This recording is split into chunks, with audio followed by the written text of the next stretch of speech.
Hello, everyone, and welcome to another small screen Star Wars. As always, I am Julian Mush. I'm joined by Rachel Wilkinson, Hello. and we're going to be talking about today the Book of Boba Fett, Season 1, Chapter 2, the Tribes of Tatooine. Okay, so we're on to the second episode now. We're in the thick of it, really, because I think there's only 6 episodes. So Is it really? yeah, unfortunately, I think that's true. Bummer. Unfortunately. Yeah, it is a bummer. Oh. Disney Plus, for whatever reason, really likes to release these like short, like 6, 5, 6, 7, 8 episode series instead of like what we're used to typically now, 10 episode series, right? At least, yeah. Usually. Never mind back in the day when they're doing 24 1-hour episodes and stuff like that. It's Yeah. insane. So, anyway, we're in the thick of it now. This is a 55-minute episode. It's longer than last week by By a about lot. 10 minutes. Yeah. Mm-hmm. And it's directed by Steph Green. Steph Green is a up-and-coming television director. Really, really good. She's done The L Word, The Americans. Most recently, you might have seen her on Watchmen. She did that HBO Watchmen series. She did an episode called Little Fear of Lightning, which is a very good episode. Okay. And so, yeah, she's kind of all over the place. It looks like she does like one episode here and there. She did an episode of The Deuce, she did an episode of Luke Cage. She did one episode of Preacher, 2 episodes of The Americans. She I think proves in this episode that she's very, very capable. So, and she's been nominated for an Oscar and an Emmy. So there you go. Okay then. Anyway, so that's who's there. This is again written by Jon Favreau. I assume in association with Robert Rodriguez, but he directed last episode, which we didn't talk about. But Robert Rodriguez directed last week's episode. Is not directing this episode, but it actually appears in this episode. We'll talk about that. Okay. Later. Before we get into the meat of everything, I will just quickly do a little housekeeping. Remind everyone to head over to our website, towerbabble.ca, to find everything that we do. We talk more about than just Star Wars. We've got the Tobies coming up. You might be like, what's the Tobies? Well, they're a very prestigious award show that we host. And we don't really give awards out. It's just more about just talking about our favorite things of the last year. So we're going to be doing that on over our regular podcast, the flagship feed, the Tower Babble podcast. You can find that everywhere where you find your podcast. We'll be looking to drop that sometime in the next couple of weeks as we start compiling our list. I found out today that Rachel actually didn't watch any new movies this year. I watched 2. I think only one of them might count too. Don't even tell me what they are. Okay, I won't. Just surprise me later. So I'm just gonna pick all my favorite people named Toby, and that's gonna be my picks. Right. Okay, that's fair. There's really no rules. Yeah. Because of COVID, last year we did, it was our top 5 favorite things we watched that year, not necessarily new things. Okay. So well, it could I might be have to from throw any that time. in there. I'm going to try to play it a little bit more, by the rules, quote unquote. I know there isn't any, but in the spirit of the rules, I have watched so many things this year, so I will have a real list. Lots to talk about. Mm-hmm. That's the Tobies. At Tower Babblecast on Twitter, Facebook.com/TowerBabblecast, and everywhere else. Like I said, you get your podcast. That's where you're going to be able to do it. And you want to help support the show, you can head over to patreon.com/TowerBabblecast. And for as little as $5 a month, you get access to our monthly film clubs that are exclusive. Last month, we did Dr. Sleep, and it was really, really good. It was really, really fun. We also did a bonus one for Christmas movie. We did Christmas Vacation. So there's years worth of those to look back on as well if you join. So look for that as well. Okay, let's get into the meat of this episode. Again, this is called The Tribes of Tatooine. And the little log line, which is very small, which is just says Boba Fett faces new challengers on Tatooine. Very vague. Very vague, yeah. What do you make of the title? We asked this last week. We'll start again with that this week. Yeah, I mean, after watching the episode, I think it's very obvious. Like, there's so much going on Tatooine, so it's not necessarily just like who's the major crime syndicate. There's other layers about what goes on there with, Tuskens and, Well, we other learned that drug there's runners and smugglers and right pirates and multiple type, even multiple tribes of Tuscans. It goes, exactly, yeah. so. We're learning a little bit more in depth about the Tuscans. They're not just necessarily bad guys. So Mm-hmm. Right. I mean, like, well, yeah, they're being reformed in our eyes, right in front of us. yes, It yeah, happened. yeah. It started with Mandalorian. Now it's really kind of coming full circle here with Book of Hmm. Boba Fett. It is actually, surprising. I didn't think we'd learn this much about the Tuscans. No, It me seems neither. like we I like Tatooine fine enough, right? It's for a backwater quote unquote planet. It's very Yeah, popular, yeah, and yeah. and lots happens there. But we seem to do more digging, like deeper into the things that are happening on Tatooine than we do anywhere else. Like, is there this much interesting stuff happening on Ryloth? Like, could we spend some time there? We could probably do a whole series. I'm just saying. I'm Oh not yeah. complaining. I'm not No. complaining at all. It is crazy how like Tatooine has so much more. They have those dog things, but those are also on other planets. Oh, they've got these Yeah. giant crate dragons. Oh, they've got these four-armed lizard beasts. Yeah. Oh, they've got like it's just like now there's trains. Like which seems Hmm. obvious. Like there obviously should have always been trains, but this is really cool the way that they did it. Oh, definitely. Um, Yeah. so Yeah. anywho, yeah, I totally agree. The Tribes of Tatooine refers to the complexities of Tatooine, which is Yes. Yeah. quite complex. Okay, so we start at Jabba's palace. It's a really cool exterior shot. The only thing I could think of here was, does this match the map layout in Battlefront 2?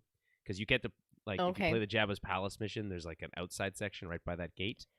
It kind of does. Is Okay. the short answer. It kind of does. Yeah, I we've didn't talked spend about too this much time before with it. that I couldn't get past the training mode on Battlefront, so Literally can't lose. couldn't Can't lose it. couldn't It's figure it impossible. out. I got shot so many times by so many stormtroopers. All you have Couldn't to do is figure it hold out. L and Vader blocks them all. Right? No, there's like a whole part where you start and you have a gun and you have to shoot things. Oh, People. I was thinking of the loading part where you're Vader and you're I don't in know. the Like I said, you're an Echo base I- on Hoth I and you're just tried like it going around twice. murdering rebels. Oh, Anyway, yeah. Too bad at so it. it is a pretty tough game, but really fun, very pretty, and they Mhm. do a really good job of recreating environments and sets and things we've seen in Star Wars before. So Jabba's palace is one of them. The outside, there's a really cool exterior shot, and what we're doing is picking up here really shortly after last week, the end of last week, right? Right. Yeah. Kinda, capture that one assassin, and then we're picking up here, and she's returning that assassin to Jabba's palace. Boba, we cut to inside, and Boba is threatening to kill him, but he refuses to talk. Turns out he's a assassin from the Order of the Nightwind, which is a very cool sounding organization. Yeah, it was a good name for sure. Yeah, and it turns Fennec, I thought it was really funny. She's like, "Oh, overpriced," and you're just paying for the name, Yeah. which is such a funny line. I mean, there's a lot of like contemporary humor in Book of Boba Fett, and I think Mhm. some people really don't like it. Yeah. I'm on the fence about it. It comes don't up again know. later with that receptionist later, and they're like, I don't see your name on the list. Yeah. There's a few things that I saw people complaining about on Twitter, and I'm like, you know what, guys? If you hate Star Wars so much, just don't watch it. Like, if you hate jokes, then don't watch it. Like, I get it. To you, only Yeah. Han Solo can ever make jokes and can ever be kind of like, what's He the has word? to always be. He never changed. Smarmy. Everyone has to be the same Yeah. always, Yeah. and no I'm one like, can ever change. just keep rewatching the first 3 movies, and you're good. You don't Yeah, need to that's watch all new that's all they content. want. So, If you but hate like everything. personally, I don't care that much, but it is a little odd. I think like the way that this is written. I mean, maybe it's just a sign of like, hey, like these are contemporary people writing this stuff. It is written by Jon Favreau, but it's like Yeah.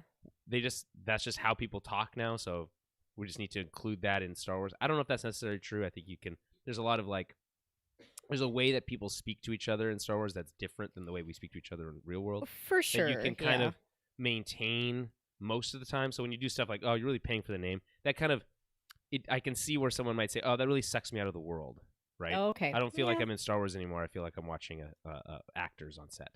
So I can understand that. I totally appreciate that. It's, as long as it's not like all the time, I'm totally fine with it. And if it would be all the time, it would have to be as a comedy series, and we'd have to then you'd have to just vibe with it. Like right. Yes. Star Trek Lower Decks. I don't know if you've watched this. I am not much of a Star Trek watcher. So this is an animated series that's quote unquote like in canon, but it's a comedy series. It's kind of like it's kind of wacky, like Rick and Morty, because it's Star Wars, Star Trek stuff, right? But it's hilarious. Like it's really I'm funny, assuming like deep it's cut about Star Trek jokes. Like, is it like less important characters, right? These are the lower deckers. These are the people who are like not the main characters that you would normally see. Like the lowly workers. Right, exactly. And that's really fun. I can see how that would be funny and interesting. But of course, like really wacky things happen, and it's like, oh, it's just whatever. Like they just explain it away using Star Trek stuff, and you could do the same thing, I think, with Star Wars, but it would have to be in that tone and set up that way, because otherwise, it might come off as too silly. That's fair. Okay, so that's the last I'm going to say about that, unless there's another like obvious example. There is another one later in this episode I mentioned already. Yes. So Fennec then drops this assassin into the Rancor pit, and he does spill the beans, but it turns out it's all a fake out. Yeah, really, there is no more Rancor. I thought we might see Moochie. I thought that might be we might see the Rancor that the Bad Batch go. I was thinking that too, and I was like, oh, I wonder, but yeah, obviously that didn't happen. So we'll see Moochie again. Oh, I'm sure we will. I think we'll see Moochie again. I did like kind of the timing of that whole scene, because the translator droid basically says like he's not going to talk. Like they don't fear. Because he just wants to torture him. Yeah, that's his whole deal. But he specifically says like they fear no man. And then Fennec, she's like, well, maybe he'll feel the Rancor. And I just really like the timing of that. And then there's just like a cute little mouse down there. That's it. Yeah, it's that little mouse rat kangaroo thing. And it's great. I mean, it's obviously there's a little bit of like just like nostalgia stuff here, where it's like, oh, there's the little slide that Luke falls down. Yeah. Oh, look, the throne like rolls up. Yeah. You got to see the Rancor pit at least once. Yeah. No, I agree with that. So anyway, it turns out it's a fake out. We find out that this assassin says it was the mayor that sent him. Okay. I feel like the term mayor is really funny in Star Wars. I know, so they're using things like Major Domo and Daimyo and all these other words, and just like the mayor. Yeah, I know. Yeah. It kind of, I don't know. It just cracks me up. Clerk. It's like, oh, who's the clerk around here? It's like, that would be weird to hear. Yeah. I feel that. Yeah. So they agree they're going to go see the mayor. So they go back to Mos Espa. They walk through town with the assassin in tow. There's a lot of shady-looking Trandoshans looking at them. The eye. Yeah, giving them the side eye. And then they arrive at the mayor's, I guess, what would you get? This town hall. Yeah, his like office or his So they arrive at the town hall, and there's this receptionist. He makes a joke about them not being on the list. It's very funny. Then that Major Domo that from last week appears, and he basically tries to do the same thing. Oh no, he's indisposed, can't be seen. There is there's a trope, this idea that like someone would be like, no, you can't come in, and they come in anyway, and it's like, oh my god, I'm so sorry. So much fun to watch every single time it happens. And there's this one especially good where he's like, no, actually, this area is off limits. They're just gonna. Oh no! Please don't open that. Oh, okay. Yeah, like you really think Boba Fett and Fennec with their 2 Gamorrean guards behind you are just gonna be like, oh, okay, there's a desk here. I guess I can't go back there. Like, you're right. Sorry, we'll come back next week. Yeah, which does just crack me up that they would even think that would stop them from speaking to him. Yeah, I don't think anyone actually did. It's no, kind of course, pageantry not, again. But I did like that. I don't know if you caught this. Like the Major Domo, he's indisposed for the rest of the day. I mean, week. Yeah. He's like, at first he was gonna say, okay, well, then we'll come back tomorrow. I mean, week. It's though he can't be seen for a week. Yeah. So there is a joke here though that or a little nod. It comes back around later. He's like, apologies for the lack of pomp, but we didn't see your litter arrive, which is now the second time that he's been told that, which I think is quite funny. I think it's a really weird term to use. It's just the word. It's just what it is. Yeah, it's just I don't called know. that. I've never heard like a group of people or being called a litter. But it's I think it's the actual item that he's carried on is a litter. The people are not Oh, that. okay. Yeah. I was thinking like a litter of puppies. No, no, no, no, no, no, no, no, Okay. no. But Yikes. I mean, maybe they are referring to the people. I don't. Maybe I could be wrong. Oh yeah. Why don't you Google that while I'm reading the rest of this? Okay, Okay. so they barge in, and the mayor pretends not to know who he is. Boba presents the assassin as proof that the mayor, knows who he is, and like, listen, if you didn't know who I am, why did you send this bounty hunter to kill me, this assassin? The mayor then's like, oh well, he's a member of the Night Wind, so they have him shot and killed. Yeah, just Right in front of them. immediately. Right, and he's like, oh well, thanks for bringing him in. He's not supposed to operate outside of hut space. There's a lot of little hints here, by the way. When he says that they're not supposed to operate outside of hut space, that's the first major hint that you get. I'm not sure where you come down here. Later, the mayor basically says the whole time, listen, it wasn't me. I didn't send it, despite the fact the assassin kind of fingered him, right? Right, yeah. We find out later about the huts, but where we are now, it's still unclear. In my opinion, even with the huts involved, it's still unclear. Basically, my assumption is, because the mayor even at the end says, like, hey, word of advice, you should really think about who actually sent the assassin, right? Right, yes. So yeah. really, it might have been sent by the mayor, but at the behest of the twins, I think. Yes, is really yeah, exactly, of the huts. Because what does he say when he kills them? That they're not allowed to operate outside hut space. Hut space, yeah. Yeah. I'm like, where is hut space? It's in the mid rim. Is it okay? So they kind of got their own like area that they have their own little territory. Yeah. You know what I think is funny about huts? They're and gross I get looking. They sound gross. No, it's not. Yes. But to me, obviously, like they're powerful because they have like resources, like money. Right. But they're not like they can't move and they can't fight. Yeah, from what I've ever seen. Here's the thing: you got to imagine that Jabba, as a character, was invented to kind of like fill this gangster role. It's right? like a representation of like wealth gangster. and gluttony. Exactly. And I know what they're a representation of, but sometimes in Star Wars, I'm like, yeah, but they're just like big, slow, fat lizards. There's a lot of big, slow, fat people who are quite powerful in the real world. Yeah, I know. It's because they got the money. But it does, which you need that in Star Wars. Everybody can't just be like the toughest person is the leader, right? I guess, It's not. This is not a what's the word I'm looking for? There's a fighting word I'm looking pit. For this. No, it's the way Star Wars is set up. It's not like the best people are in charge. We know that. Yes, yeah. Yeah. The word will come to me. What the hell is it? It doesn't matter. Anyway. Yeah. So the assassin is murdered. There's a little standoff. I really like that everyone keeps calling Boba Fett a bounty hunter, and they're using it as a slur. Right? Yeah. Like, hey. Oh, you're just a bounty hunter.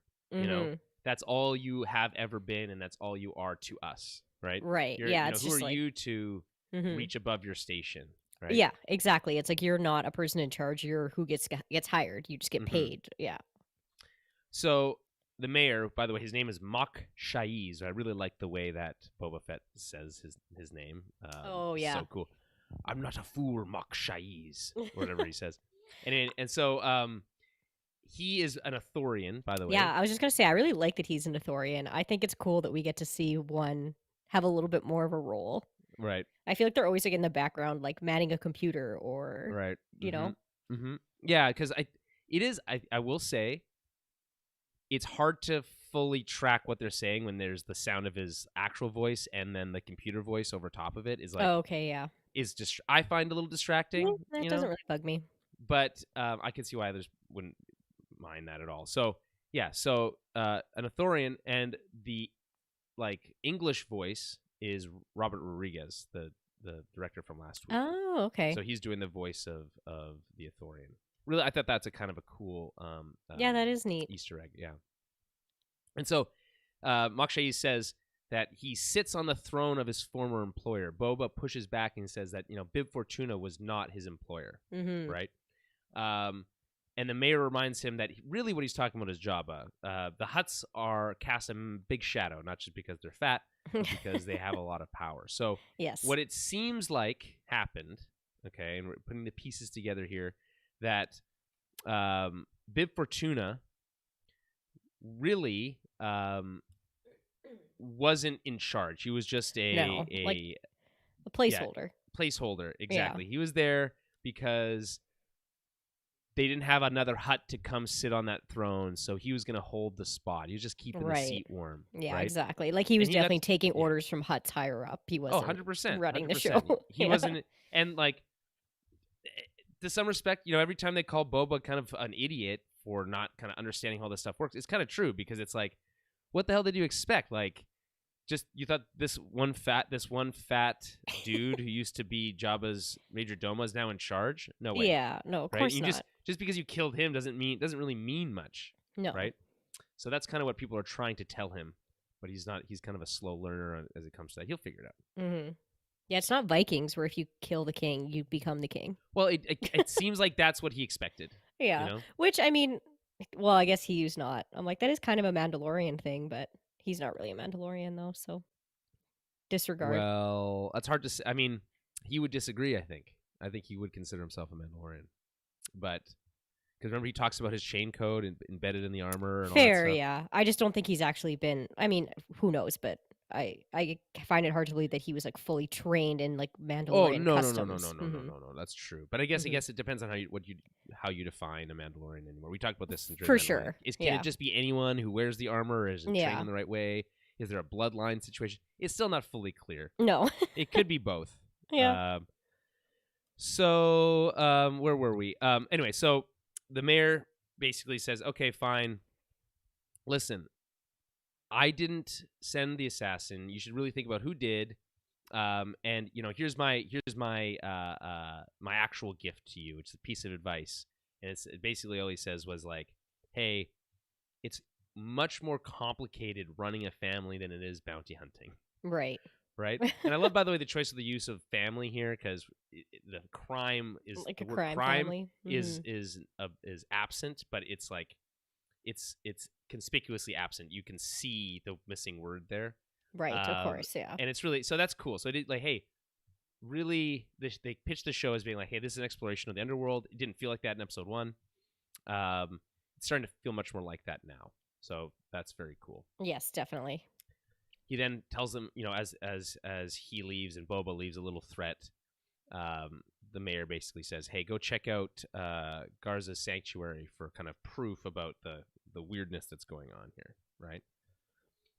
So he goes over to Garza's sanctuary, and the same band is playing as last time. And you know, I have to apologize because we didn't mention the blue elephant guy. This is Max Rebo. Oh yeah.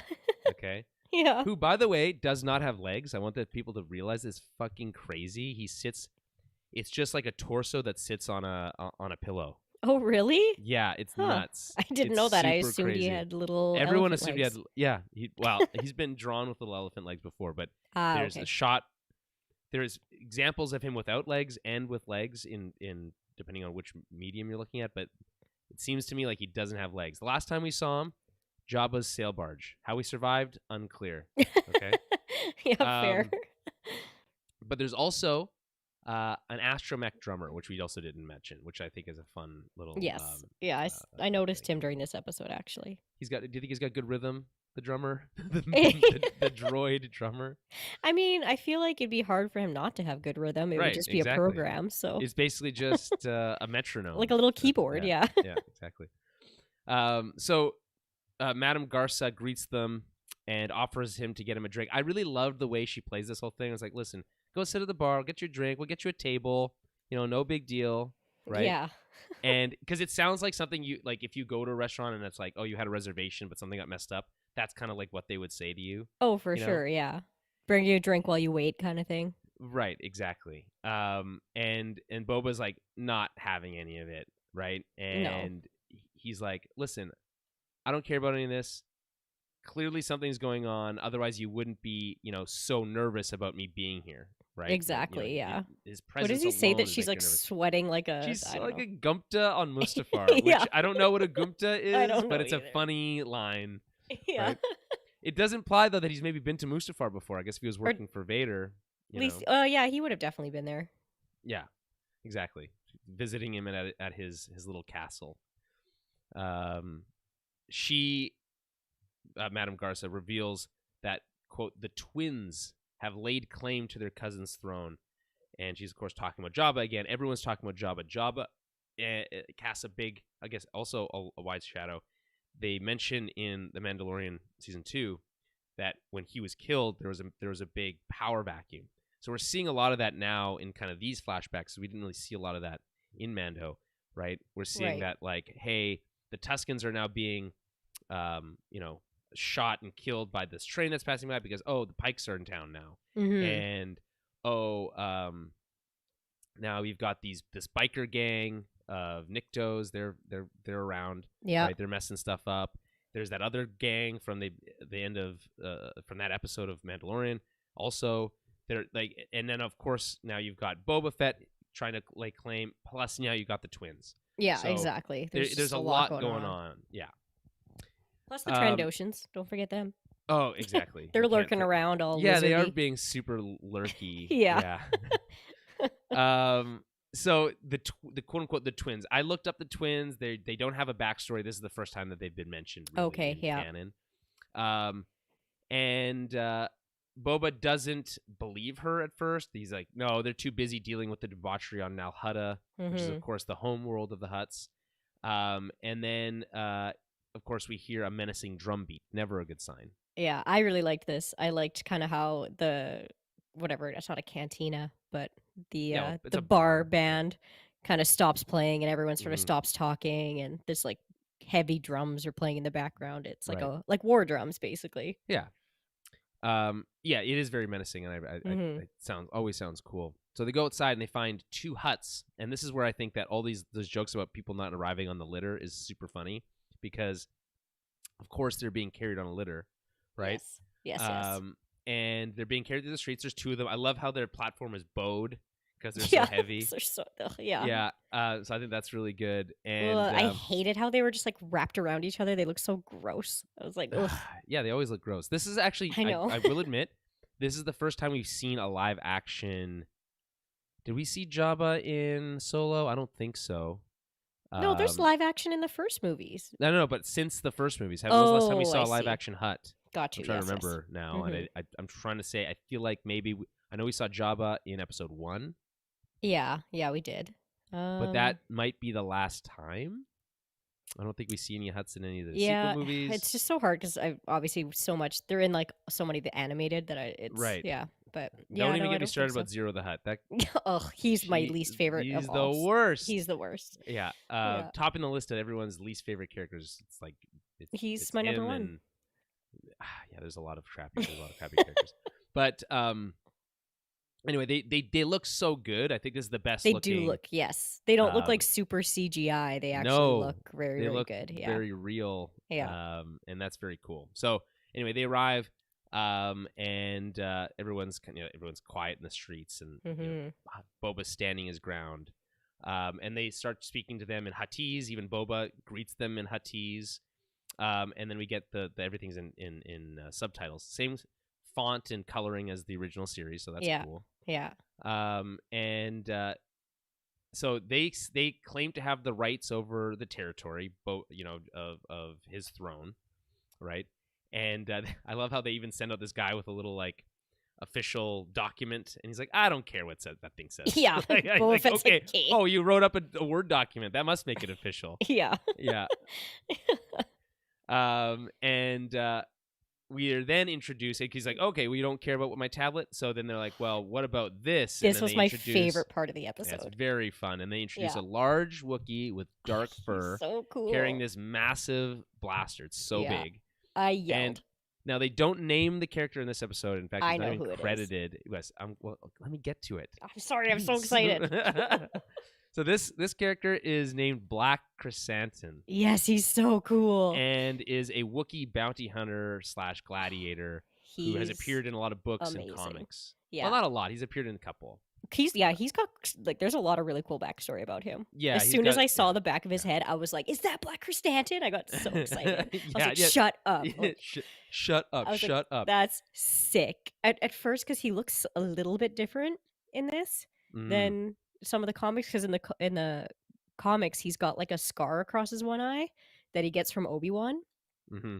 Because yeah, he's badass. He has fought Obi-Wan and not died. He's fought Chewbacca and That not died. wow, that is pretty. That is very impressive. Yeah. Here's the so I'm on the Wikipedia page, and the quote that Yeah. they've used for him here is, "You're Black Chrysanthemum, the infamous Wookiee bounty hunter. I've heard of you.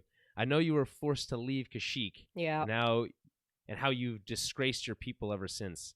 Jabba hired you, didn't he?" And that's Obi-Wan talking to him. So Black Chrysanthemum, nicknamed Santi, BK, or Black K by Dr. Afra. Dr. Afra, yeah. They're like buds. Was a male Wookiee bounty hunter whose career spanned from during the rule of the Galactic Empire into the era of the New Republic.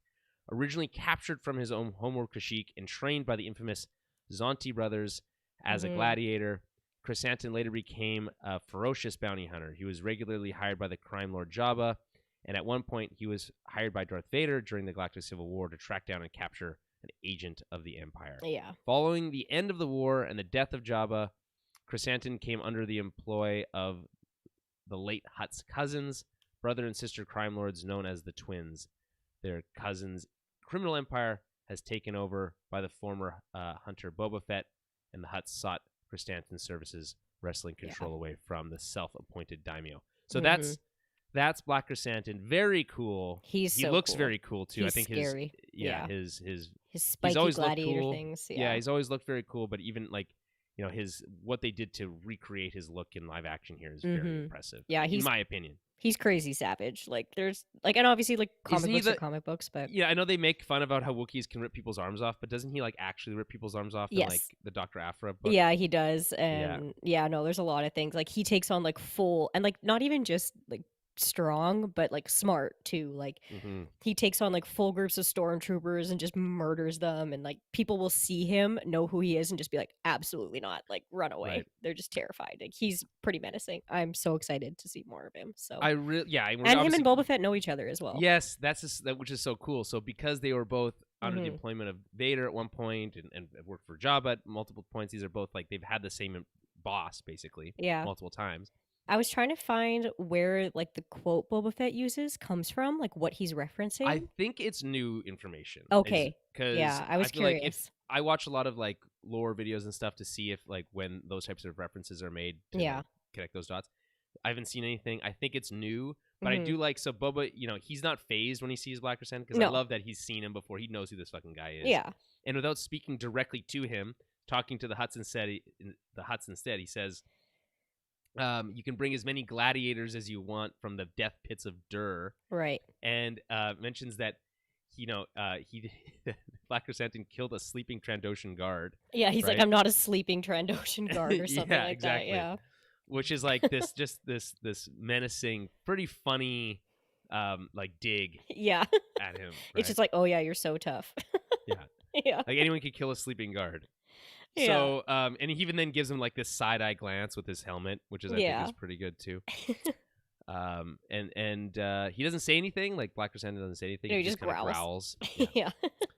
So the Hutts aren't happy. Apparently, the female Hutt specifically wants him dead. This is again more pageantry. Yeah. The male one plays it more calmly, saying he's much more patient. And again, this is the. What was with the male one picking up that weird white rat and just like rubbing it on his body? Yes, he was using it as a sweat rag. It was so disgusting. I was expecting him at any moment to eat it, like wipe his sweat off and then eat it. And I was like, I thought so too. I'm surprised but he didn't. I was like, you just use live animals as a sweat rag. Yeah, like so couldn't gross. Anything do that? Why would that be better? I don't know. Anyway, so and by the way, I like the look. They're like slightly different enough. The male one has this kind of like gold etching on his face, like a tattoo almost. He's a bit bigger and and she's got this like the fan, which is very, very amusing. Yeah. And then anyway, so they say bloodshed's bad for business, right? And they go their separate ways. I do like that they say sleep lightly. Yeah. But bounty hunter, right? Again, using the bounty hunter as a slur. As a slate, yeah. Right.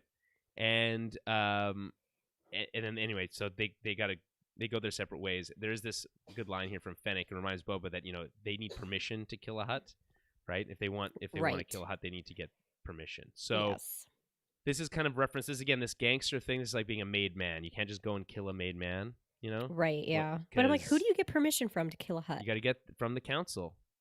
The Council of Council of Hutts. Hutt? Oh, okay. So Yeah. of the other Hutts, gotcha. Right. Yeah. Mhm. From the I presume there's some sort of King Hutt. Yeah. Not to be confused with King Tut. Yeah. On Nalhutta, right? Who Yeah, can that's make fair. these So if, calls, like, but I don't know. if they're being like troublesome or Right. you know, it's Like, just like, listen, yeah, it's not worth yeah. our effort. If they want to keep pressing this, you know, if they die, they die. You know, yes, yeah. kind of thing. Any thoughts on this first half of the episode? Obviously, I just got so half. excited. Yeah, I mean, I really liked it. Obviously, mostly because of the Black Chrysanthemum thing. So that was like a very cool surprise, and yeah, I like that we're kind of quickly getting into this nitty gritty of like Boba Fett's definitely going to be challenged for this power, and soon. Right. Let's stop pussyfooting around here. Yeah, it's just like, yep, tacks. you can't just walk in here and be like, I am the captain now. Like, there's gonna be some. Well, that's kind of what he's pushback, tried. so- That's essentially been his method, which is just like, well, what's the problem? I said I'm in charge. Yeah. What's the issue, right? Yeah. So like, yeah, it's very interesting, and I'm so excited to see more with these gross Hutts and Santi. Right. I agree. It's just always fun when seeing Black Chrysanthemum. If you don't know who he is, it's cool because he's like a badass Wookiee, right? Yes, if you yeah. do know, it's really exciting because it's like, oh, I know who that character is, and that's where you get that kind of the extra spice from being a longer term fan, right? Or reading the books or whatever, right? When they get presented to you in real live action, you're like, and that's what they look like for real, and that kind of stuff. That's yeah, fun. It's so cool. That is a good. That is it tickles you the right way. Yeah. So we then have Boba go back to his little tank and go for a little nap. And while he's having a little nap, we get another flashback sequence. As the next part of the episode is entirely flashback. And I'm just going to start breaking this up by day and night because otherwise it's hard to keep track of what's going on. So, and it's also still unclear about how much time exactly passes over this flashback, but I'm guessing like at least a month. It has to be at least a month. I would say about that, yeah. Yeah. So we start, it's daytime. Boba is learning to use a gaffy stick, which I forgot what those were called last week, but there's a gaffy stick from one of the Tuskens. He seems to no longer be a prisoner so much, but he's also, I don't think, free. It's kind of like it's kind of a gray area. And anyway, he's engaged in the lesson, so he's not like trying to escape or anything like that. He's willing to learn, right? There's a lot of younglings looking on, and then there's a brief moment where like a frog-like thing emerges from the sand and it's shot. Yes. So, things happening. And then there's a really loud sound, and all the Tuskens jump into action. I thought, oh, is this the Crate Dragon again? That would be cool. Yeah, that's what I thought, it's not dead too. yet at this point, right? Yeah. And no, it's not the Crate Dragon, but I think that's what they want you to think. Yeah, that's kind of, what I assume too. And so it turns out it's a train, and a really cool looking train. It's a hover train. It's got like this steam engine-esque look to it, right? With this big like rocket thing at the top, kind of like where the steam engine like exhaust thing would be. So I thought the design of it was really, really cool. But anyway, they start shooting at it. They start getting shot back, and like really good shots out of that moving train as they're like taking out people left and right. They kill one of the what the heck are those things called? The big hairy the banthas. Mm-hmm. They kill one of the banthas, and then a bunch of them are injured, and some are even killed. It's just like they're just driving by, and it's like, man, rough times out there to be a Tusken Raider. I'm pretty sure like some of the the kids get killed. Yeah. So we cut to nighttime. Boba's got one of the dead ones that wrapped up, and they're placed on a ceremonial like pyre. For burial. And there's at least one other there, so it's like at least 2 people died. Yeah, it looked like there was a few. Yeah. So I do like, by the way, he just kind of every time he drinks out of one of those black melons, which, by the way, you can find out they're called black melons. Oh, okay. Every time he's drinking out of one of them, it just looks so badass. It's like contemplative. It's just thinking there. He's like, Yeah. And he's just sipping it. And so he's standing there sipping his milk, and Sipping his milk. well, he says milk. He calls it milk. I But know, I guess they it's call more it like milk. it's like gross. coconut milk. Yeah, you I know? guess so. Anyway, so he's sipping his milk, and he's like, "Hey, look, that biker gang from the other day is in town." So Yeah. he gets an idea, right? So he's gonna go. He asked the chieftain if he can take one of the stick, a rifle, and be back by morning. And this is how they're gonna stop the train. Right. Mm-hmm. They trust him enough that he's given that information. He's given that stuff, and we cut to the biker gang. Yes. And by the way, I like the way they're designed. They look like a biker gang. They do. I know. I noticed that as well. Like down their to their like leather their jackets. cut off jackets and stuff like that. It's so funny. So this, people are saying, and it really looks to be the case, that this is Tashi Station. This is the Tashi Station that's referenced in A New Hope. There's a deleted scene where Luke goes there and he hangs out with his friends, right? And that's how they identified it. People are like, oh, that's the same little squiggly thing. That must be Tashi Station. Oh, interesting. Okay. So I'm willing to buy that, right? Here's what really kind of, I think, closes the loop on that, okay? Mm-hmm. So inside the bar, you got the gang. They're just making trouble. They're being loud. They're just getting drunk or whatever. They steal that guy's chips. Yeah. It's so funny. Not just the table chips. His little fingers in the chips. Yeah. And then the guy's drink, and the guy says like, it's just not right, right? Now, these two characters, that man and woman, have a name. Okay. They're credited in IMDb as being here I have it written down, Carrie and Fixer. Okay. And Cammy and Fixer. Okay. These are Luke's friends. They appear in the flashback in that deleted scene. That's not that from A New Hope. So these are the same people. They never left Tatooine, and they're still hanging out at Tashi Station, and they're getting beat up by biker gangs. Yeah. Anyway, so and also the gang's also playing some weird table game that sounds like an 80s video game, which is very fun. I think that's cool. See, maybe I'll go back and do it. I don't know if you saw anything about. I wanted to pause it and translate what they had written on the back of the one guy's leather jacket. Oh, because it almost looked like there was like a patch, like a biker patch. I think it says Tatooine on it. I'm pretty sure. Oh, does it? It says Tatooine on it. Yeah. Oh, shut up! That's so funny. That's kind of like the motorcycle clubs that put where they're from, like California. Exactly. That's really funny. I think that's interesting. Okay, fair enough. So anyway, so we got this. I think another really cool Easter egg here in Cammy and Fixer. Yeah, that's really cool. I never would have picked that up. But, no, I think unless you'd have to really. I've never seen that deleted scene, so there's that. And neither have I. These are just things I saw on the internet. So I'm not a bad Star Wars fan. No, it's fine. It's fine.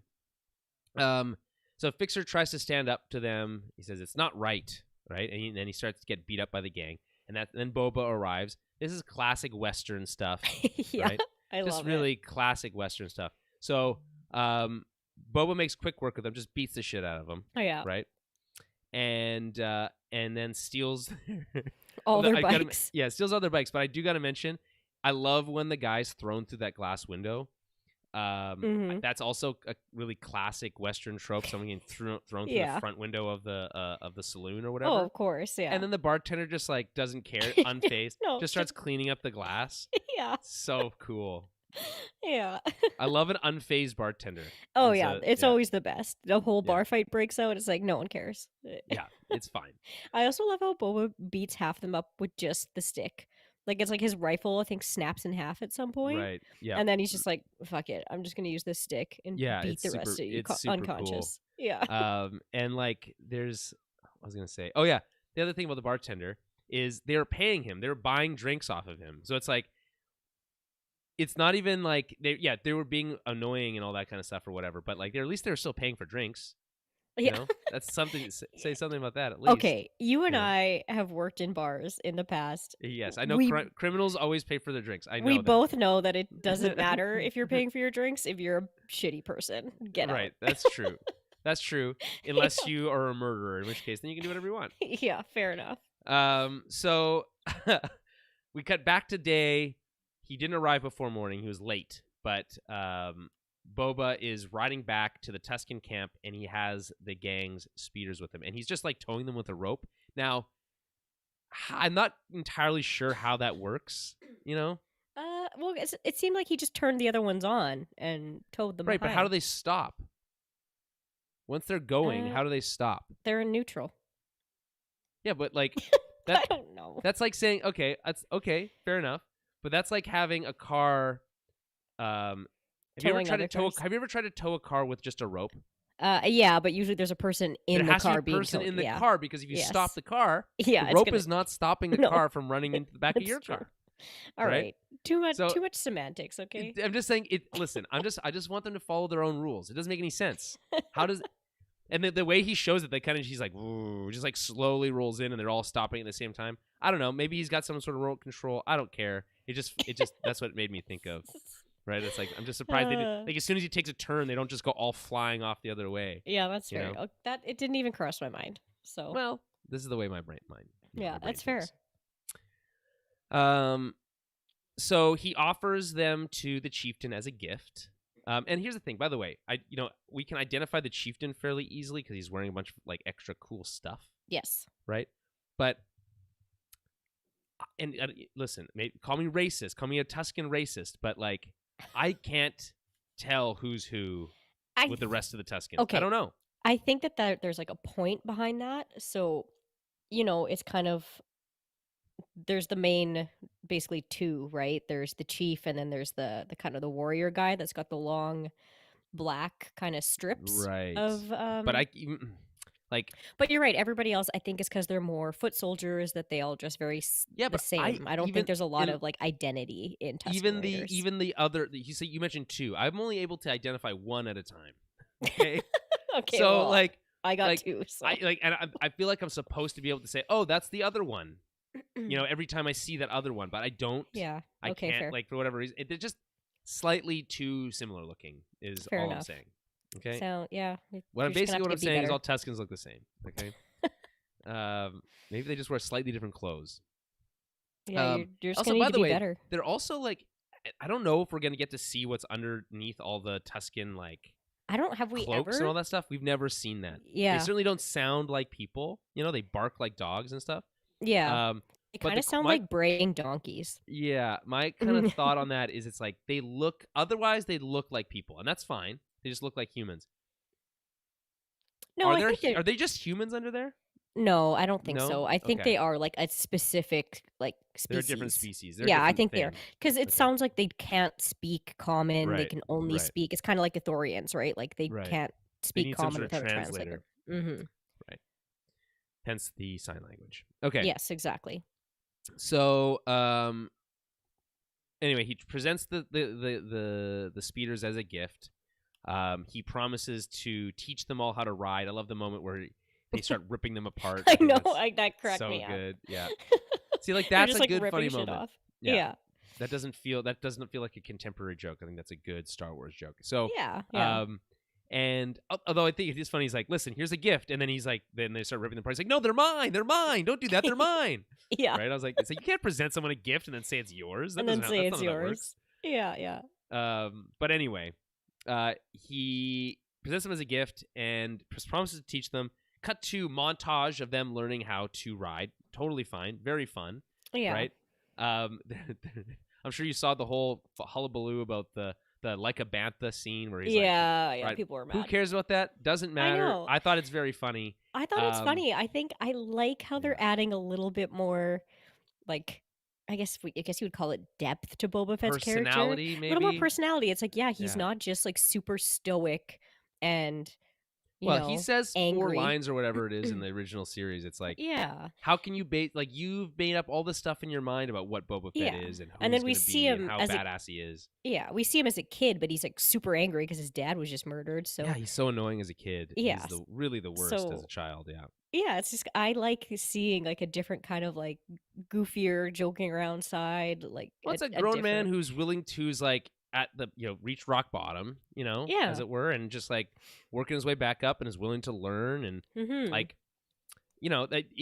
he's just more interesting this way than he is as just like a silent Yeah, faceless it would protagonist, be super antagonist boring if basically. he was just super stoic all the time. It's like, And yeah, also, like it's like people are like, "Oh, but you're rooting this bad guy." He's not a bad guy. They're not setting no, the show is not setting him up as a bad guy. no, He's exactly. misunderstood. He's a Mm-hmm. bad guy, but he's not a bad guy. You know what Yeah. I mean? You He's know what I'm like saying? he's that gray character, Exactly. Yeah. He's another anti-hero. Those are Yeah. that's the all the vibe these It's days. It's all called the rage. character development, people. Yeah, look it up. It's Yeah. called fashion. Okay. So they do this montage. I love this montage. Yeah, I it's love good. that it starts with him. And it's like, listen, you gets on, and he goes instantly backwards. I think that's really funny. Yeah. So there's right in the middle of that, he tells a youngling that he's going to need to signal them when they see, when with a mirror when they see the train coming. Mm-hmm. Not fully. You could have cut that whole part. I don't think it doesn't really do much. Like it doesn't even track to me necessarily when the Yeah. actual plan happens either. It's like, how do they get so far ahead of the train? How does that like? I'm not even sure, but whatever. So they have the mirror. He does the mirror thing, and they keep practicing, and they're practicing this like jump from one bike to another. Also, a lot of fun slapstick humor here. Yeah. They get it. They figure it out, and then we're basically straight into the train scene. There is a kind of a brief couple scenes where you see someone raking sand. There's a sand rake. I think that's very funny. Yeah. Well, they were doing that before, I think, to make that lizard thing pop out. Yeah, I think you're right. They're just trying to this thing's hiding under the sand, right? Yeah. We see that he's still learning with a gaffy stick. I really loved the moment. I think this is like a really great kind of like way to show what's what, like how much development's happened, how much time has passed. You see the Tuskens like using a wrench and like working on the speeders, like they're fixing it, like tuning them up. Yeah, so cool, right? Yeah, definitely. So I guess I'll pause here. Any thoughts on the first couple bits of this this dream sequence? I guess. Yeah, I don't know what to call it. Yeah, this kind of flashback, I guess. I mean, so far I'm actually really enjoying this kind of him being part of the Tusken content. Right. I know, like last week, you were a little worried that it was going to be too much of this, but it's moving pretty quick. Though. It is, yeah. And I think it's yeah, I don't know. I really like seeing the development of them working together and learning things from each other, and like the development of skills, right? Especially these kind of like training fight sequences you see between Boba Fett and I don't know, I just call him that like Tusken warrior. Right. It's kind of, it's almost like the training sequences we see between Jedis and Padawans too, right? Like it's those really cool. Well, it's just it's like fight sequences. It's always fun to see characters develop skills. Yeah, definitely. Right? It's just like, it's cool, but yeah. And even like you get the typical. Oh, eventually, like Boba learns how, and he knocks the other guy's stick away. But even when he knocks it away, the Raiders so cool. Still like was able to like flip and catch his. And he's like, "Aha! See, I got you now." It's like it's not that typical. Like, oh, I got you on the ground. It's that. It's like you still have more to learn. Like even though you knocked it away. Like, well, it's more. It's more than that too, because it's because we're getting this all from the Tusken's perspective. It's so much more interesting. This is a new perspective we've never seen, right? We've seen the gaffy stick. We've now seen it used by Boba, in The Mandalorian, but we didn't see how we got to learn how to use it. We never actually really seen one be used in like a skillful way. We basically see it. Luke gets hit with one and gets knocked out or whatever. And that's it. Like that's all. That's basically all we see. So this is like a whole. It's not only giving you the character development side. It's also giving you this whole backstory world development. Like the weapon development too. It's really cool. Exactly. Yeah, you're just learning. It just, it's just exciting to see new aspects of Star Wars. It definitely, where it's not just blasters and the typical things. It's cool to see. Well, they're developing a whole culture here, and it's like you're kind of learning it as he learns it, and I think that's just a satisfying kind of viewing experience, especially because we've only ever seen Tuskens in the previous waves. We've seen them as just raiders and kind of bad people and whatever, but now we're getting to see like a little bit more of actually how their tribes are run and deeper things about things, right? So. And what's so cool, because you hear now from Boba's perspective, other people call them savages, right? Yes. And he's like, these Yes. people Yeah. aren't savages. Fuck you. No, exactly. It's like this is Yeah. their place. They're like they've lived here forever. It's like you're Mm-hmm. on their land. Yeah, like it's Right. yeah. No, it's I've enjoyed this whole opening sequence so far. As So have I, despite my prior concerns. I agree. Again, it's like this was over half the episode. Like this was like I would yeah, it say was. just slightly over half, which is a lot. You know, like I Mm-hmm. thought this was going to end after the train attack scene, and then it keeps going, and I'm like, wow, this is okay. I'm into this. Yeah, This is cool. yeah. But like unless we get 55-minute episodes every week, I don't know if we have like how do you have time to split that much time between the introduction of the twins and Black Chrysanthemum and all this other stuff. How do you have time to spend that much time in these flashbacks? I don't think you do. That's He true. already gets his robe. That's the this thing. I one, feel like we're not going to see much more because it seems like they've kind of learned what they can learn from each other. Exactly. We need to see the moment where he leaves to go get his armor back. Yes, That's exactly. basically the last thing that we need to see. Yeah. So it's train attack. They spot the train and they jump into action. They have a few Tuskens as decoys on the ridge, like last time that the train went through, but still get shot by it, which is so funny to me. yeah. They arrive. Their little biker gang arrives, and after like sucks to be that first guy. The first one just gets completely blown up, so that sucks. So they get an early loss, but they make their way next to the train. The youngling signals the Tuskens, who I guess who are the ones who actually have a good shot, because they take out even harder, I think, taking out people in those windows. Yeah. So that you get the bikers a chance to get on board, right? Mm-hmm. There's this really cool scene where Boba makes a really cool save. His bike is on fire, and one of the Tuskens looks like it's about to fall off the train. He puts on the brakes, grabs him, and then they jump off just in time for the bike to explode. Always very cool. Yeah. And once they get on top, we get a better look at actually who's on the train. Turns out it's the Pikes, right? Yes. I thought that was a fun. Again, this is another one of those things where like, that's a fun little nod. Yeah. Along with this, as soon as I saw their little like mask, I was like, oh, interesting. I was gonna ask about this because I feel like the Pikes have such a different look every time we see them.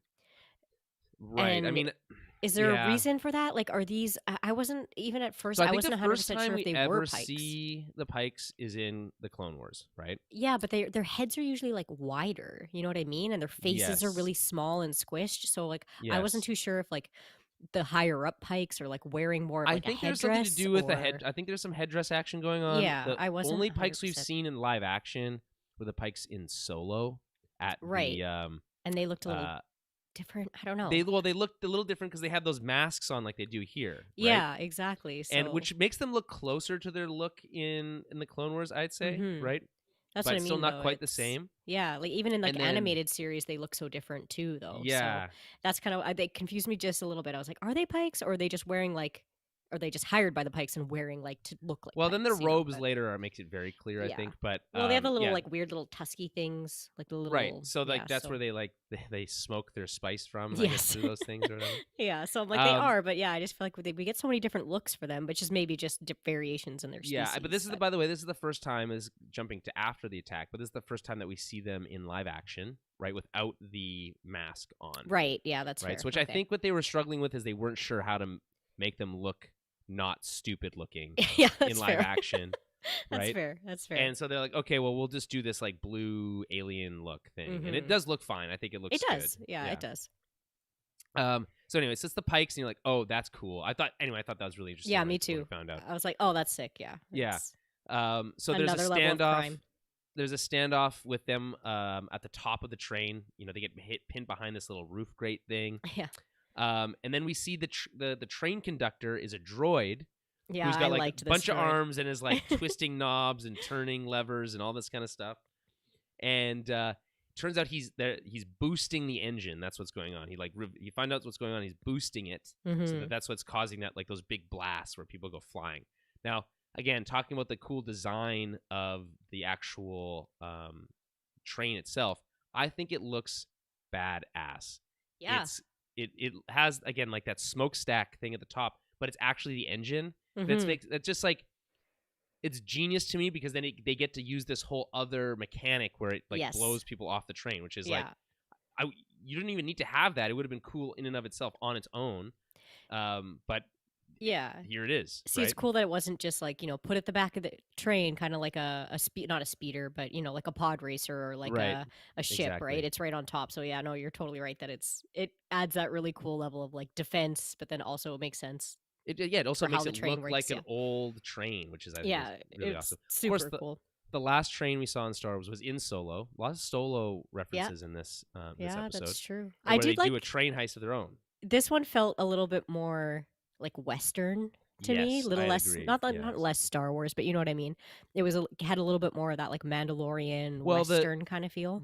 100%, and I think the thing is with the train sequence in Solo is that like it's an upside down train, right? Like in some sense, it's like on a Yes. monorail, so it's like looks more futuristic, and then they have like the helicopter essentially over top, but like so it feels much more like a modern heist because they've got the ship. They're trying to like take things out of it, that kind of stuff. Yeah. This feels much more like, hey, this is a train going through the Old West, and imagine that this instead of speeder bikes, these are horses. Horses, so, yeah, that's exactly what I was thinking too. That's kind of the vibe they're going for. It's really cool. In fact, the makers of the show did some really cool nods to like other classic train sequences. When the train actually crashes, there's a really amazing shot of the Tuscans coming over this ridge, like rushing down to it as it's like turned over. And that's a direct visual callback to Lawrence of Arabia. Oh, okay, cool. And I think it just looks so cool. And earlier we have that shot with the train going by, and there's like a whole herd of the banthas. Of banthas. I think that's really awesome too. So I thought they did something really good. This episode looked really, really good. It did. Opinion. Yeah, there were so many really cool elements, like visually. Yeah. Also, by the way, it's so funny when the train conductor gets thrown out of the engine, and it's like he's like stands up and then scurries away. It just scuttles away like classic a creep. Star Wars. Love it. Yeah. Yeah. Yeah.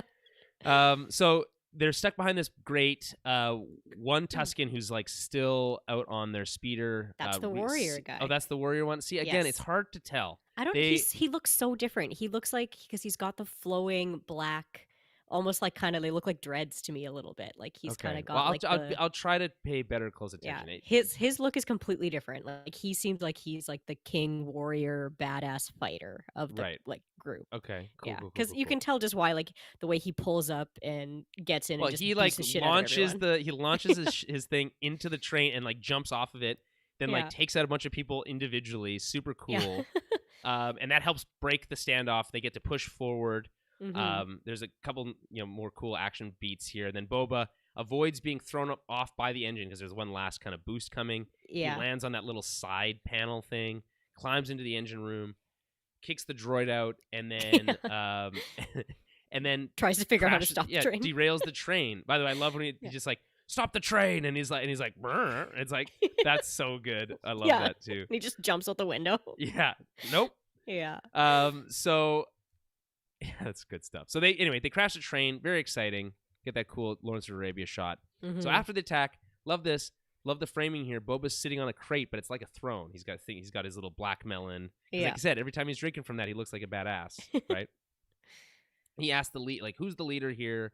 One of the Pike stands and removes their mask. This is where we finally see them in live action. I appreciated that. I know people have been asking, and they know that too. Boba asks. By the way, I love that when he's like, "Are you going to kill us?" He's like, "Well, it depends on how you answer my question." Yeah.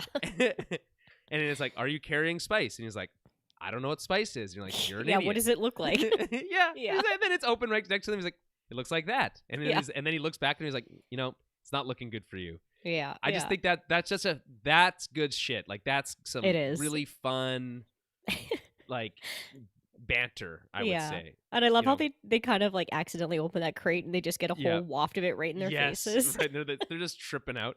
By the way, the visual look of Spice exactly the same as Spice from Dune. It like that's glittery look. Oh, okay. I see. I haven't seen Dune. It is a reference to Dune. When they talk about the spice mines at Kessel, it's a specific reference to Herbert's Dune. Oh, like, okay. That's what Star Wars was doing there. It's just funny that spice has turned into this like the drug of choice that they use. In Star Wars. So that's what that is. It has the exact same look. I think that's all on purpose. Very cool. Yeah. I do find it very cool too that Boba Fett's kind of unfazed because usually when people run into Pikes and has anything to do with spice, they're like, "Oh shit!" Right? Because it's the Pikes are kind of up there with the Hutts, right? Like you don't. But what are they going to do? They're just gonna. here's the thing: they have the high ground, as it were, because Yeah. they're in the desert. They know it's hard to find them, right? They're hiding, and they have Yes, the yes. elements on their side. So it's like, okay, yeah, come back and try to kill us all. How are you going to find Well, us? And we'll kill exactly. you all first. Is Yes. No, basically no. what he says, right? For sure. Yeah, yeah. So they've kind of got he has a strong hand. So he has to carrying spice. They find out that there are, and then he basically gives them terms to take back to their leader. Right? Mm-hmm. He says that listen, this is the ceremonial ancestral land of the Tuscans, and that you need Yes. to pay a toll, right, if you want to cross the Dune Sea, Yeah. and that any death that arises from their spice route will be Right. paid back tenfold. So Tenfold. basically, Yeah. like, listen, Exactly. we'll kill 10 of you for every one Tuscan that's killed, right? Mm-hmm. By the way, I do like, and I mentioned this before, the Pike basically says, listen, no hard feelings. We just thought you were uncivilized raiders, and we're just trying to protect the route. Yeah. It's No, like, and well, that's fair. Like, that's what everyone would have said. If you were on any other side of this whole thing, no one yeah. trusts the Tuscans. Of course. That actually No, makes for perfect sure. sense to me. And I do feel like actually the Pikes are pretty well known, not well known for this, but they have routes. They have spice routes. They do pay to use certain routes and to use Right. certain things. Like, you know, they're not Don't necessarily. even get me started about the taxation of trade routes to the Outer Rim, okay? Yeah. I don't even want to get started. So I mean, they are like they will do that. So it makes sense where Right. he's like, no, you don't just get to blow by these people and Well, just, worse, you know. you don't get to just shoot them. Yeah, that too. Yeah, Like kill their yeah. literal children. Like Yeah. it's It's like, Yeah. no, you're gonna pay them to run your routes, which is fine. You can still run your routes. Mhm. We won't mess with you, don't mess with them, and pay your dues. So Boba tells them that the Tuscans have, like I said, an ancestral claim to the Dune Sea. Mhm. Presents them with these terms. He lets them go, but they have to walk. He's like, and walk single file. Yeah. I thought that was a fun line. And they said, "Faultless, listen, if you leave now, you'll get to Anchorhead before sunset." And then he's like, "Listen, we'll let you live as a sign of our civility," which I think Right. is a really good kind of comeback. No, they it mentioned, is. look, they'll starve or they'll die without their water car. Right, yes. And then we see the Tuscans break it open, and it's like spraying like a Yeah. like a water fountain, or like, you know, Yeah. like in those old movies when you'd open one of the fire hydrants and kids would be Yes. playing in it. That's what Yeah. that was like, basically. Mhm. Yeah. So I thought that was a That fun. cracked me up because it was literally they're all pumped about it and they're like Yeah. catching some of it and drinking some of it and the rest is just Yeah. pouring into the sand. Yes. I know, what a It's waste. just like It's so so hard to get funny. water. They literally have to farm it from the moisture in the air. They just But they'll just pour it on the into the ground. sand. Yeah. Yeah. Um. But he's like, Okay. "Oh, we'll give you some of these whatever melons." Yeah. Black melons, Yeah, black melon and each. they can drink from they can survive on the milk just like the locals do. Exactly, yeah. So yeah, I love Boba's really feels like he's kind of a part of the team now, right? He's defending these people. He has respect for them, right, and their Mhm. ways. I think it's really awesome to see. I think, and it's like, who would have thought that we would be, revitalizing the Tuscan Raiders? But here Yeah, we are. I know, hey. No, it's super cool. But they'll be back in greater numbers. So we now cut to, it's nighttime again. They're celebrating the win. They're in a Tuscan tent. Really loved the gizmo they used to keep the door open. I don't know if you saw that. I did not notice that. It's this like lever action thing where they like. Anyway, it looks cool. Huh. Next time you watch it, take a look at it. Okay. So they close the tent, and then the chieftain recounts this like Tuscan history, which is really cool. So turns out there's many different Tuscan tribes, which of course you could just say that's what they're referencing in the title. We talked about that already. Yes, yeah, of course. And that they now all survive on killing since the oceans dried up. So this is kind of this I think some people probably think it's pretty cool, but it's a legends, or former, like, the old books and all that stuff used to say that Tatooine used to be a like a watery planet, had oceans and stuff. Right, yes. And there's other elements to that about this like species that came and like destroyed the ecosystem and like all this other stuff. Don't know if that's true or how that works or what they're going to retcon here. But they're saying there used to be oceans, right? Mm-hmm. Explains that I love that it's not called the Dune Sea for just because it's a bunch of sand dunes. You used to be a sea here, so I like that, right? And by the way, thinking about that now, you look at Tatooine when you're there, right, with these characters. it really looks, especially if you think about the like Mos Espa when it's like big crater thing in the Yeah, middle. exactly. It looks Yeah. like this is underwater. Like this is where water would have been, and this is like underwater stuff. It's Yes. kind of like. Have you ever been to the Spirit Sands? No. Okay, so I know what they are though. Yeah, so in Manitoba, there's the Spirit Sands. This is it's like a mini desert in the middle of a forest. But what it really is the bottom of an old ancient lake that used to take up about 3/4 of North America. Right. And that no longer exists, right? So that's what they're basically saying. There used to be an ocean here, and now it's not. It's just sand. So Yeah. I do like that. So they're saying that's the story. And now they've chosen to remain hidden. Boba says they don't have to remain hidden. They're warriors. They said they're afraid of the off-worlders. By the way, I love the term off-world. They're always fun. Because of their machines. Boba says, don't worry, you have machines now too. Yeah. So let's not get, it's like all pumping them cool. up. Exactly. Yeah. And then Boba's presented with a gift I to help love this. guide him. How funny. And then so the chieftain, he said, listen, here, look, I got a gift for you. He opens this little basket. There's a little lizard inside. He's like, look, oh, it's a lizard. A little lizard. Great. I'll let it guide me. Yeah. And So then funny. and then he I think, listen, I don't know for sure, but I think is it sand or is it spice? I don't know if it's either. I thought it was more like a liquid or like something that he like flicks in his face. It could have been spice. Though. I don't know. I feel like the spice makes sense, but also like he could have been hallucinating because of the lizard in his brain. I thought it was because of the lizard in his brain. But it just either one works. I referred to it as an acid lizard, so yeah, that's fine. So he throws this whatever in his face, and then the lizard jumps off of it and then into his nose. I love his line was like, "I think I swallowed it." Yeah. Oops. So funny. And then he says it will guide you from inside your head. Inside your head. What the hell? What a crazy idea. Insane. I loved it. So crazy. Love it. It was it's like taking the the people always joke about like the frogs you can lick. Yes. And yes. you can 100%. like trip out. Like Simpsons. But then and then making it a lizard that just crawls into your brain. Yeah. Basically.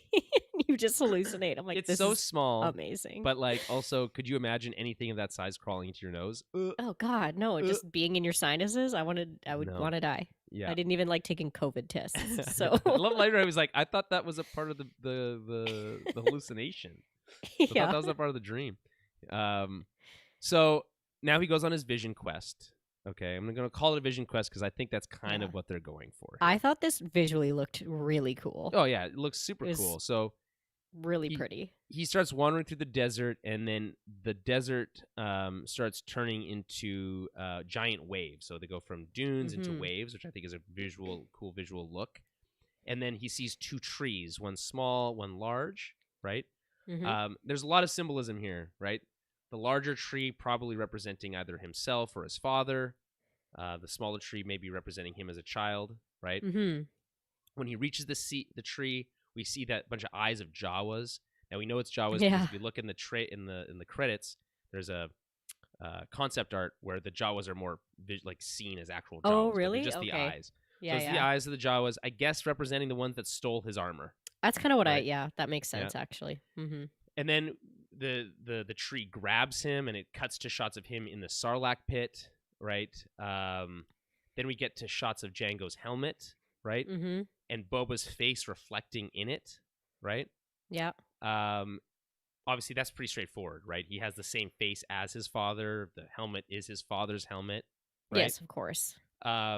Then we see a shot of a young Boba on Kamino as Slave One, because now you've got the ocean. The ocean of the former Tatooine is now the ocean of Kamino, and he's now seeing a version of his younger self as Slave One, which is also now referred to as Fire Spray, arrives, thinking of his father again, right? There's a lot of stuff here. He's carrying a lot of weight about his family legacy. Yeah. Right? There's something, we talked about this, I think, a little bit when he was first reintroduced into The Mandalorian. I said, how fascinating a character Boba Fett is if you explore his relationship with his father and what that means to be alive when there was millions of his fathers running around, right? Yeah. Oh, but he wasn't also a part, and as a single child, but also not a part of that brothership. Yeah. He's not a clone brother, quote unquote. He's his own person, having to there's so much baggage, and he's like, now he put all this this sentiment into the armor itself, and that's why it means so much to him. But like now he's kind of able to divorce himself from that a little bit and let go. It's really powerful. I think it's really good stuff. No, I liked it. Yeah, and to me too, it seemed like a little bit of almost flashbacks of like all these different things he's overcome too. Like he crawled out of the Sarlacc, he crawled out of the sand, like all these different kind of aspects that he's had to survive too. And then now he's at this place. He's just survived like a different, coming from he's in a new phase in his life, right? Like new place where he's learning new things from these Tuskens. He's growing. It's like all these different things that he had to kind of overcome and deal with and triumph over. Yeah. It's really fascinating. I think the fact that we've seen Kamino now twice in the last, obviously great. Love any chance to revisit Kamino.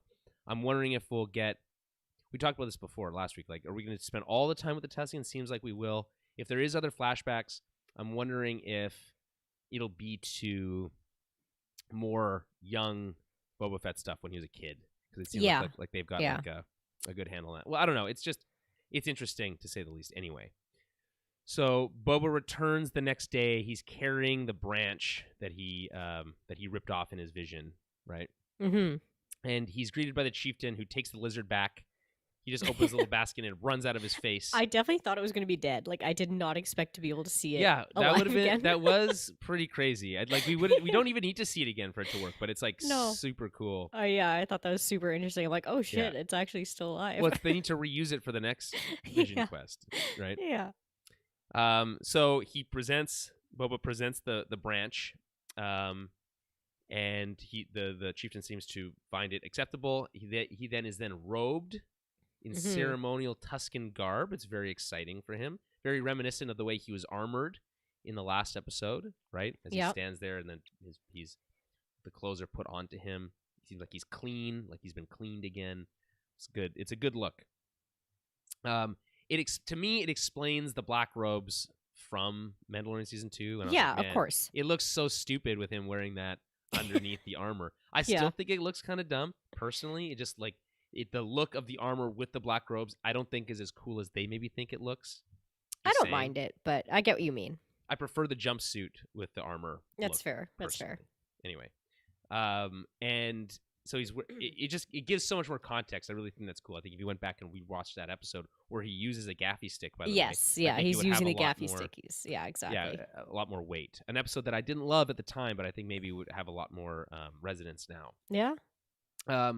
So he even gets that cool bandolier thing he wears on his belt now. I think that's pretty dope. And after he's given the robes, he's guided to this like forge like thing, which by the way is kind of like apparently like a direct recreation of a Ralph McQuarrie drawing. Okay. And he's to this forge, and then he has to like carve out his own gaffy stick. Yeah, I like how it was like showing how they were teaching him how to do it too. It's so cool. It's just like, again, this traditional methodology of creating your own weapon. It's just fascinating. And so it's like he has to carve the individual elements, and I kind of thought they'd use more of the actual wood, but they only use like a little bit of it. I think it's more like the staff of it or whatever. Right. Yeah, like the handle than anything. Yeah. But it's very cool, and it's also kind of reminiscent of like how lightsabers are created by Jedis and made by Jedis, right? Yeah. But this is like showing a different form, right? And you always it's always like the quote you hear, like so uncivilized, right? Right. Yeah. But you know about Jedi, or not necessarily all Jedi, but their lightsabers being more of a finesse weapon and something that's has more meaning and more history, more civilized. Yeah, and then now you see, okay, like Tuskens have something too that's very similar to something that they create themselves and put a lot of work into, and it's not just a stick to beat someone with. Out of wood, where like I can't imagine there's a lot of wood on Tatooine. Well, no, and it's like you go on this quest to get your piece of wood the same way young Jedi go to get their kyber crystals, right? So I did like that they're showing this more. I didn't consider that, but that's totally true. That's really cool. It's like showing another depth to the Tuskens again, like not just being like, they're not just crazy, sand raiders. They have traditions. Yeah, they might be a little, from a technological standpoint, a little behind the rest of the universe, or the galaxy. But he's not. But they're not uncivilized. No, exactly. Which is, again, we're seeing more of that, which is really cool. So he carves his stuff by hand, and they stick it in the forge, and it makes it hard or whatever, how that works. And then there's the kind of the second half of the whole gaffy stick is basically just like a spear that they stick into the wood part, which is pretty cool. Also handcrafted. He seems very proud of it. He presents it. He returns. It's now nighttime. He returns and presents the gaffy stick to the rest of the Tuscans. The chieftain then approves again. And then they do like a cool ceremonial dance around the fire. Yeah. Now, one of the things I think was brought up on a video that I watched, and I think totally makes sense, is that, of course, Tamora Morrison is from New Zealand. He's a Pacific Islander, right? Okay. The Pacific Islanders all have their traditional dances, the haka.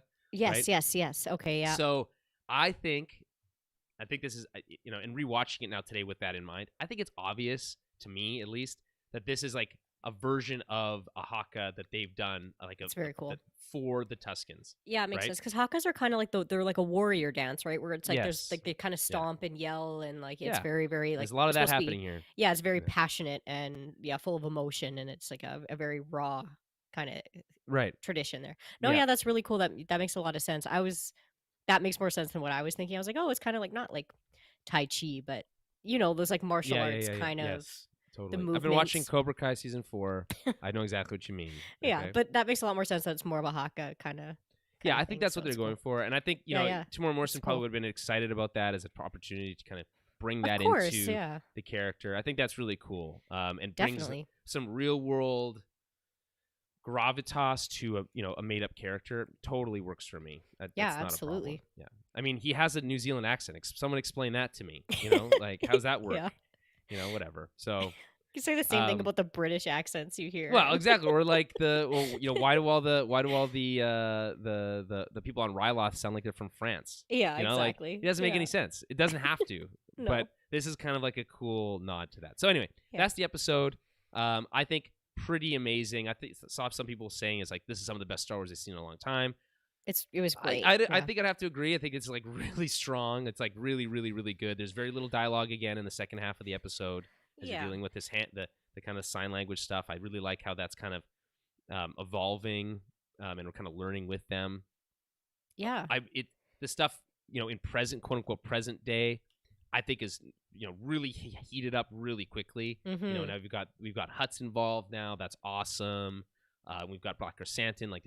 There's real stakes now. Yes. So it's just, I think, next week's episode there's gonna be a bunch of action, I think, in the modern day. I think so too. Yeah. And then maybe a little less in the flashbacks. And then it's just really gonna be off and running till the conclusion. So really excited. What did you think of this episode? I loved it. It was like I didn't have any qualms with the first episode, but this one was just like leagues better. It jumped right into everything, and we got all that excitement. Obviously, introducing new characters that are really exciting, and then getting this whole like character development for like a whole different, like a whole new, not a new species, but a species that we were familiar with in the past with the Tuscans, but then now we get to actually see like a different, more evolved side of them, which is I don't think you really can cool. discount how much like cool lore we got for the Tuscans in this episode. And then not only that, like we also got a bunch of cool lore with the Hutts. There's just so much cool, quote unquote, cool Star Wars stuff in this episode. Like there's tons of different like crime syndicates all going on at the same time, and like you get the tensions are building in the main storyline. So this, to me, I don't like. This is the way you kind of weave these Star Wars references together into a cohesive story. I think this is a great example of how it's done. It can sometimes be done poorly. This is not an example of that. I feel very bad for people who don't like this. I think that sucks for them. I almost wish that the first episode and this one could have just been one big long episode. I think they should have done that. I think it would have made a lot of people. It would have eased a lot of people's concerns. Yeah, I mean, it would have been. They didn't have basically enough episodes. A movie, but well, yeah, but like an hour and a half long. They did that for they did that for the final season of Clone Wars, like that. Yeah, that's fair. Like that first episode's like an hour and a half long. Yeah. So it's like I don't. That's fine with me. Yeah, but I mean, honestly, people might have had the reservations with the first episode being like, oh, I don't know, it's kind of boring. But then now it's like, okay, it's picked up so quickly. If you had concerns over the first episode, we did too. If you've now seen this one and you have concerns still would love to hear what you have to say. I would But not. this is well, I would. Don't listen to her. Send in your thoughts. towerofbabblepodcast@gmail.com if you Yeah. have them. Love to hear it. But just overall, I'd say this is a very strong episode. It's it just so good not having to be like, oh, it's just another year away until the next Star Wars movie. Yeah, You know, that being said, we went basically a full year without any Star Wars live action content. Yeah, that's true. So that felt long, but we're back now. And then once this is over, you know, we've got stuff like Andor and Obi-Wan coming up. So there's a lot. Yeah. There's some really good stuff coming this year. So this Lots is of content. If this is a sign of what's to come, I think it's all in good hands. Yeah. Any final thoughts? Pumped. I'm just excited. I want to see more Black Stanton. That's my most excited thing about. Well, yeah, I think you don't introduce that character into live action and just be like so cool. have him disappear. I mean, unless you're Boba Fett, in which case then you just appear for 10 minutes and then never seen again. But you know, whatever. Also, for any of the other people, I know you don't play, but anybody else who plays Star Wars Galaxy of Heroes out there, we can probably get some pretty cool new characters added to the game after all this now. So. Oh yeah, like who? Well, the Tusken Raiders. There are Tusken Raiders in the game, but they suck. Like you can't use them for anything. Like, cool Tusken Raiders. They could make Tusken Raiders way better. You could get like Tusken Raider Boba kind of. You could get Black Stanton because he's live action now, so it's not just comics. Only live action stuff that's in those things. No, there's like because there's Clone Wars stuff, there's Bad Batch stuff, but there's not really a lot. They actually just introduced like some old canon, like Mara Jade and like Darth Talon. Weird. Yeah, they just started introducing some of that. Darth Talon's not even. I mean, yeah. Yeah, that's what I mean. Funny. Every time I see an image of Darth Talon, I think how silly looking. She's cool looking. She's just she's cool looking, but it's just like holy. Like, could we get? I love how evil Twi'leks are always red. They always make them red. They have to be. They have to be. It's like, oh, you're a red super Twi'lek, sexy, you're evil. Right? Yeah. Yeah, they make her a little like not as sexy in this game. They put some like regular. I'm sure they try. Yeah. Okay. Anywho, we'll be back next week with more Book of Boba Fett content for you, and we'll talk to you then. May the Force be with you.